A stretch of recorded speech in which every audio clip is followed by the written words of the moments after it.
Hello बच्चों, how are you? I hope you all are fit and fine and are enjoying your studies.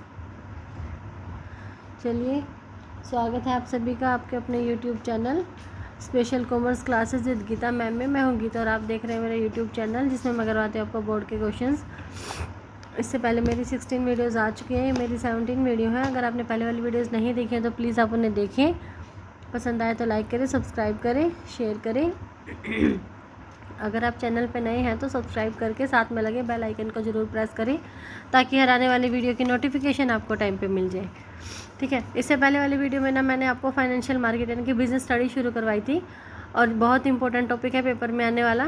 कम से कम 5-6 number का आ ही जाते हैं इस टॉपिक में से, 2-2 नंबर के, 1-1 नंबर के आ जाते हैं। और अब की बार तो बिजनेस स्टडीज़ का स्ट्रक्चर चेंज हो गया है CBSE का, तो इस हिसाब से क्वेश्चन हम तैयार करेंगे। मैंने आपको एग्जाम पैटर्न भी दिखाया था और फाइनेंशियल मार्केट शुरू कराया था। मैं मनी मार्केट करवा चुकी हूँ, आज मैं आपको करवाने वाली हूँ कैपिटल मार्केट। ठीक है, कैपिटल मार्केट। मनी मार्केट में हमने 5 करे थे, treasury bill, commercial bill, commercial paper, call money and certificate of deposit. आज हम करेंगे प्राइमरी सेकेंडरी मार्केट।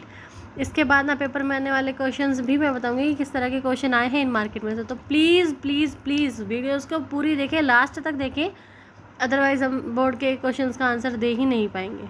ठीक है, और फुल फॉर्म्स के लिए मैं अलग से वीडियो बनाने वाली हूँ। तो चलिए करते हैं शुरू आज का। आज है कैपिटल मार्केट। कैपिटल मार्केट क्या होती है? देखिए, इससे पहले हमने मनी मार्केट पढ़ा। मनी मार्केट में क्या पढ़ा था मोटा मोटा कि उसमें ना शॉर्ट टर्म की जो सिक्योरिटीज़ हैं वो उनकी ट्रांजैक्शन की जाती है, यानी कि शॉर्ट टर्म की ट्रांजैक्शन उसके अंदर होती है। और इसमें जो है दीर्घकालीन प्रतिभूतियों में व्यवहार होता है। तो पूंजी बाजार ऐसा बाजार जिसमें दीर्घकालीन प्रतिभूति में व्यवहार किया जाता है। It refer to that market where transaction in long term securities are made. वहाँ शॉर्ट टर्म थी, 5 थी। कौन कौन सी थी?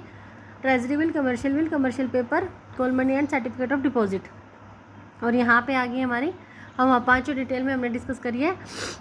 आज हम पढ़ेंगे पूंजी बाजार के बारे में। पूंजी बाजार में कौन कौन सी थी? वैसे शेयर, डिवेंचर, ठीक है, इस तरह के थे हमारे। तो पूंजी बाजार का अभिप्राय ऐसे बाजार से जिसमें दीर्घकालीन प्रतिभूति में व्यवहार किया जाता है, यानी कि एक लंबे टाइम के लिए, 1 साल से ज़्यादा के टाइम में जिन सिक्योरिटीज़ में हम ट्रांजैक्शन करते हैं तो वो हमारी कैपिटल मार्केट में आ जाती है। ये बाजार अर्थव्यवस्था के विभिन्न क्षेत्रों की दीर्घकालीन वित्तीय आवश्यकताओं को पूरा करने में सहायता प्रदान करता है। ठीक है, और इस बाजार में व्यवहार की जाने वाली प्रतिभूतियों में मुख्यतः अंशों व ऋण पत्रों को शामिल किया जाता है। तो ये क्वेश्चन आ सकता है भी, अंशों व ऋण पत्रों को कौन से बाजार में शामिल किया जाता है? यह है पूंजी बाजार में। तो यह बाजार लोगों को अपनी छोटी छोटी बचतों को उत्पादक के कार्यों में निवेश करने के लिए प्रेरित करता है। अब लोग सीधे ही जाके अपने सेविंग्स को थोड़ी ना अपने ये प्रोड्यूसर सेक्टर है जो उसको दे देगा, वो सारी अपने बचतें जो है वो हमारे बैंक वगैरह हैं जैसे वहाँ पे जमा कराएंगे, और फिर ये जो उत्पादक के कार्यों में लगे हुए उद्योग हैं वो वहाँ से लोन लेके अपना काम करेंगे। इससे एक और लोगों को उचित आय मिलती है, दूसरी ओर अर्थव्यवस्था का भी विकास होता है। ठीक है, जो लोग अपनी सेविंग्स को इकट्ठा कर रहे हैं उन्हें उसके ऊपर इंटरेस्ट मिल जाता है।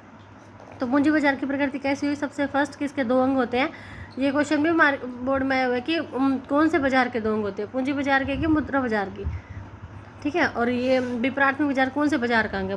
पूंजी बाजार का। तो क्वेश्चन घुमा फिरा के पूछ सकते हैं, तो बहुत अच्छे से हमें अपना क्वेश्चन जो है तैयार करनी है। फर्स्ट है हमारा, इसके 2 अंग होते हैं, पूंजी बाजार के 2 अंग होते हैं। एक तो प्राथमिक यानी कि प्राइमरी मार्केट और दूसरे सेकेंडरी मार्केट। दूसरा है कि इसमें it deals in long term securities, दीर्घकालीन प्रतिभूतियों में व्यवहार होता है। बताई दिया कि जो शेयर है, डिबेंचर है, ये सारे हमारे लॉन्ग टर्म सिक्योरिटीज़ होती है, इसी में ट्रांजैक्शन होती है। ये संतुलन का काम करता है। सेम हेडिंग उसके अंदर भी थी, नेचर ऑफ मनी मार्केट में भी थी ये वाली। उसमें था अल्पकालीन वित्त के पूर्ति पक्ष और मांग पक्ष, यानी कि सप्लाई साइड और डिमांड साइड में ये संतुलन स्थापित करता है। इसमें है दीर्घकालीन वित्त के सप्लाई साइड और डिमांड साइड, यानी कि मांग पक्ष और पूर्ति पक्ष में संतुलन स्थापित करता है। ये व्यावसायिक स्वामित्व में भिन्नता पैदा करता है। क्या व्यावसायिक स्वामित्व में भिन्नता पैदा करने का क्या मतलब हुआ कि पूंजी बाजार में कंपनियों के अंशों का क्रय विक्रय होता है। इससे बाजार का स्वामित्व जो है अनेक लोगों के, व्यवसाय का स्वामित्व अनेक लोगों के पास हस्तांतरित हो जाता है। अब अकाउंट में पढ़ा है ना, शेयर क्या होता है? शेयर क्या होता है? शेयर पूंजी जो है छोटे छोटे हिस्सों में बटी होती है, उसे शेयर कहते हैं। तो जितने ज़्यादा लोग शेयर खरीदेंगे उतने ज़्यादा स्वामी बढ़ जाएंगे। तो पूंजी बाजार के अभाव में व्यवसायिक स्वामित्व कुछ ही लोगों के हाथों में केंद्रित होकर रह जाएगा। यानी कि अगर कैपिटल मार्केट नहीं होती, अगर शेयर डिबेंचर नहीं बिक रहे होते, तो वहाँ पे थोड़े से लोगों के हाथ में सेंटर होकर रह जाती मार्केट। यह पूंजी निर्माण में सहायक है। पूंजी बाजार पूंजी निर्माण को प्रोत्साहन देता है। पूंजी बाजार लोगों को विनियोग के अवसर देता है। लोग इन्वेस्ट करते हैं अपना पैसा शेयर में, डिबेंचर में, तो इससे लोगों को प्रॉफिट भी होता है, वो इसे दोबारा से इन्वेस्ट करते हैं, क्रम चलता रहता है। इस प्रकार से देश के विनियोग में होने वाली वृद्धि को पूंजी निर्माण कहा जाता है। और नेक्स्ट है कि ये तरलता लाने में सहायक है। तरलता मतलब कि लिक्विडिटी, लेकिन यहाँ पे लिक्विडिटी कमी होती है। पूंजी बाजार का मुख्य कार्य क्या है? प्रतिभूतियों को क्रय विक्रय करने के लिए प्लेटफॉर्म उपलब्ध करवाना, और ये बाजार प्रतिभूतियों में तरलता लाने में सहायक है। लेकिन वे प्रतिभूतियाँ जिनमें क्रय विक्रय बहुत कम होता है उसमें तरलता का पाना संभव नहीं है। ठीक है, खरीद और बेच जो है क्रय विक्रय बहुत कम हो रहा है तो वहाँ पे लिक्विडिटी नहीं होती। लिक्विडिटी कहाँ होती है? जब पैसा हाथ में होता है, यानी कि जल्दी जल्दी बिक रहे हैं, जल्दी जल्दी खरीद रहे हैं लोग, तो वहाँ पे लिक्विडिटी ज़्यादा होती है। तो टाइप ऑफ कैपिटल मार्केट ध्यान से रखना, अपने ध्यान में रखना। कैपिटल मार्केट दो तरह की, primary market and secondary market. दोनों ही बाजार इंपॉर्टेंट है। होते क्या है देखो, टूल किट अपनी जरूर पढ़नी चाहिए लेसन की। प्राइमरी मार्केट कौन सी होती है?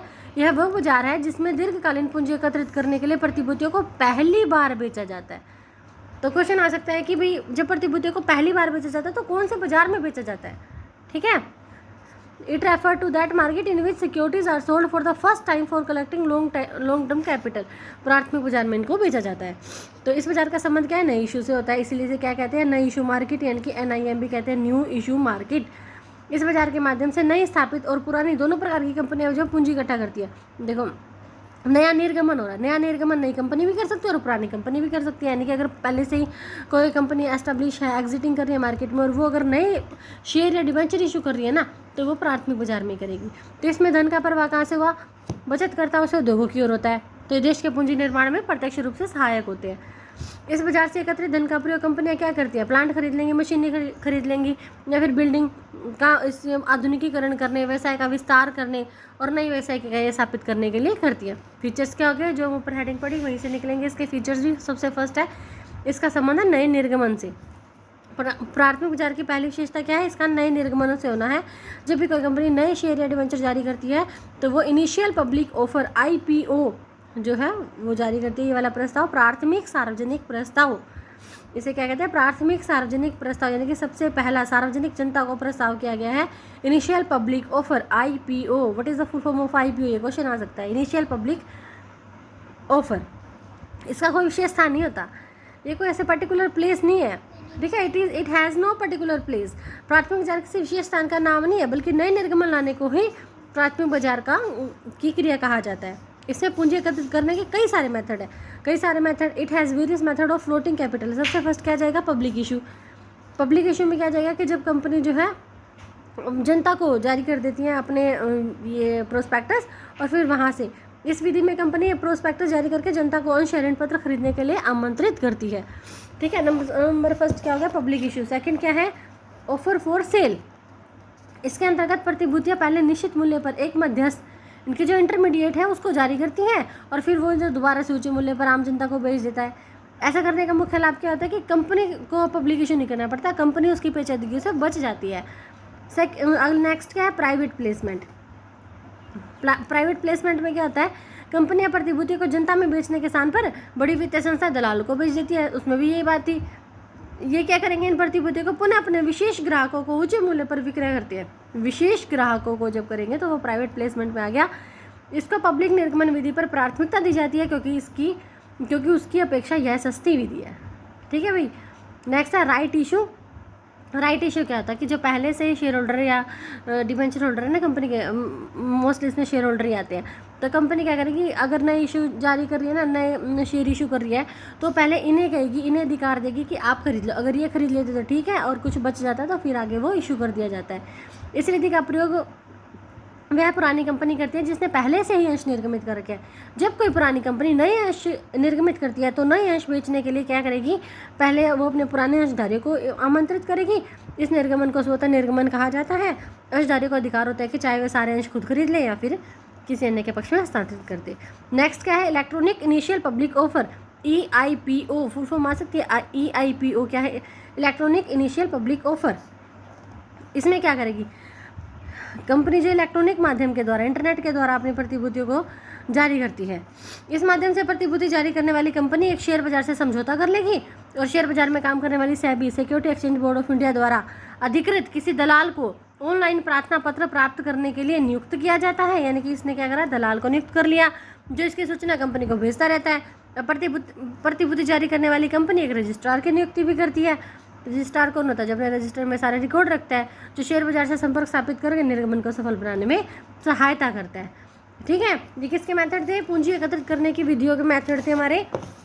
पूंजी एकत्रित करने की विधियों के मेथड है, नंबर फर्स्ट है हमारा पब्लिक निर्गमन, सेकंड है हमारा बिक्री का प्रस्ताव, निजी प्लेसमेंट, स्वतः निर्गमन और इलेक्ट्रॉनिक प्राथमिक सार्वजनिक प्रस्ताव। अब हमारी सेकेंडरी मार्केट कौन सी होती है?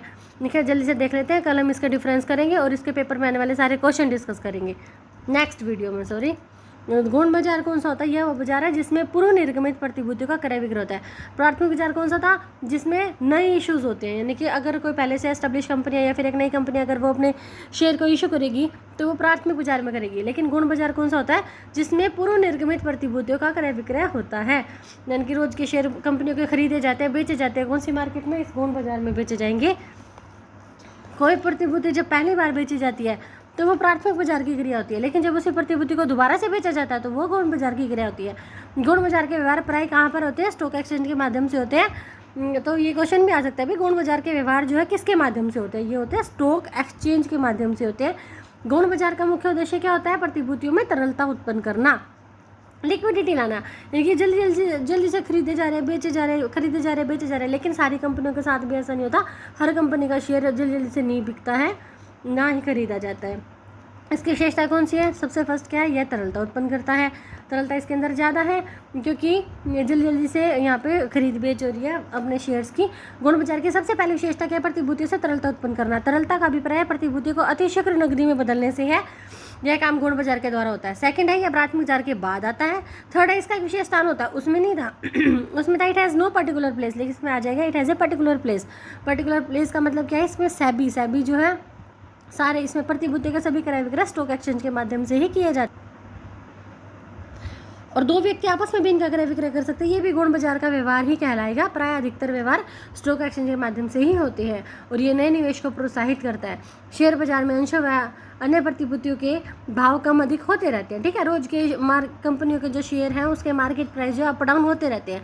इस स्थिति का लाभ उठाने के उद्देश्य से अनेक नए निवेशक, जितने भी इन्वेस्टर्स हैं, वो इस बाजार में एंट्री कर लेते हैं। तो इससे देश के औद्योगिक क्षेत्र में विनियोग में वृद्धि होती है। ठीक है बच्चों, आज के लिए इतना ही। कल मैं करवाऊंगी बहुत ही इंपॉर्टेंट डिफरेंसेस है capital market and money market के अंदर डिफरेंस, और हमारा प्राइमरी मार्केट और सेकेंडरी मार्केट के अंदर डिफरेंस, और जितने भी बोर्ड में आने वाले क्वेश्चन है वो मैं कराऊंगी। सो प्लीज़ बने रहिए मेरे साथ अगर आपको अपने बोर्ड एग्जाम्स की अच्छे से तैयारी करनी है तो। आज के लिए इतना ही। वीडियो अगर पसंद आए तो लाइक करें, शेयर करें, कमेंट करें, और अगर नए हैं आप चैनल पे तो सब्सक्राइब करें और साथ में लगे बेल आइकन को जरूर प्रेस करें। Okay, bye.